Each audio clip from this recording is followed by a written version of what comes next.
Привет! Компания Xiaomi провела в Китае презентацию смартфона Civi 4 Pro. Довольно-таки долгожданная новинка для особых любителей. Смартфон является представителем молодежной линейки и предлагает мощные фото-видео возможности с компромиссами по части производительности.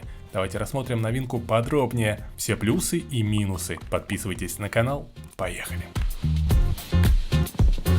Все технические характеристики новинки вы видите на своем экране. Civi 4 Pro – первый смартфон на базе чипсета Snapdragon 8S Gen 3. Xiaomi говорит о средней частоте кадров почти 60 FPS в Genshin Impact. Дисплей имеет микроизогнутые края, что опять сейчас возвращается в моду, но Xiaomi заявляет о наличии технологии для защиты от случайных касаний. Торцевая рамка смартфона выполнена из алюминия, а задняя поверхность может быть из эко-кожи или стекла в зависимости от цвета. У смартфона есть двойные стереодинамики с Dolby Atmos и сертификацией Hi-Res Audio, а с быстрой зарядкой, которая в комплекте, аккумулятор заполняется с 0 до 100% за 40 минут. Друзья, не всем смартфонам повезло так, как новинке, в основном сейчас в комплекте зарядки просто нет, поэтому предлагаю посмотреть вам следующую интеграцию.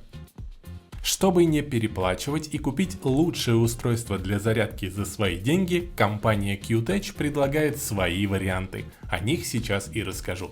Начнем по возрастающей. Зарядное устройство Q-Tech GAN 65 Вт. Оно совместимо с широким спектром протоколов быстрой зарядки. Вы видите их на экране. Это делает его подходящим для всех популярных брендов смартфонов. Оно выделяется компактным размером и огнестойким материалом корпуса, обеспечивая безопасность и долговечность, а также обладает защитой от перенапряжения и перегрева. Оснащено двумя портами USB-C с выходом мощностью 65 Вт и 33 Вт, а также одним портом USB-A с мощностью 22,5 Вт, что позволит заряжать одновременно до 3 гаджетов. Еще одно неотъемлемое устройство, которое просто обязано лежать в каждом рюкзаке, это мощный многопортовый аккумулятор на 20 тысяч мАч.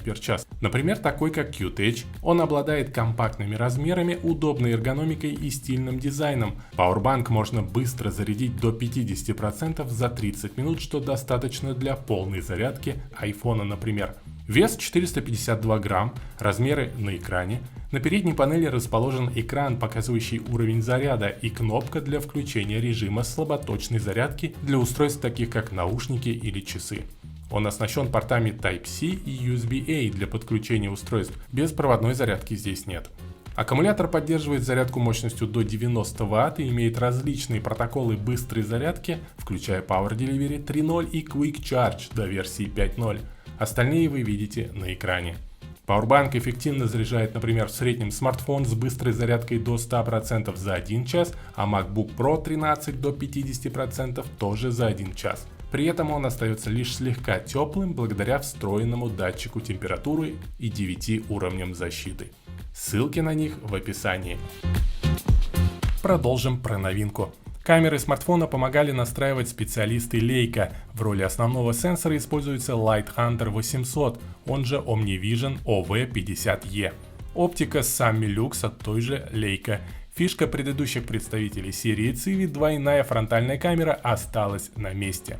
Помимо синей, розовой и черной моделей со стеклянной крышкой и зеленой с крышкой из эко-кожи, Xiaomi предложит лимитированные версии в бирюзовом, розовом и белом цветах с поверхностью, сочетающую эко-кожу и черное стекло. Теперь про цены. Начинаются, если в рублях, от 38 500 рублей за версию 12256 и максимально просят 46 200 рублей за версию 16512. Старт продаж в Китае намечен на 26 марта. Напишите в комментариях, запасаемся деньгами, чтобы заказать из AliExpress, или ждем и выбираем что-то другое. Напишите, какие конкуренты идут вровень с новинкой. Подписывайтесь на канал, спасибо за лайки, впереди будет много интересных новостей и обзоров. Пока-пока.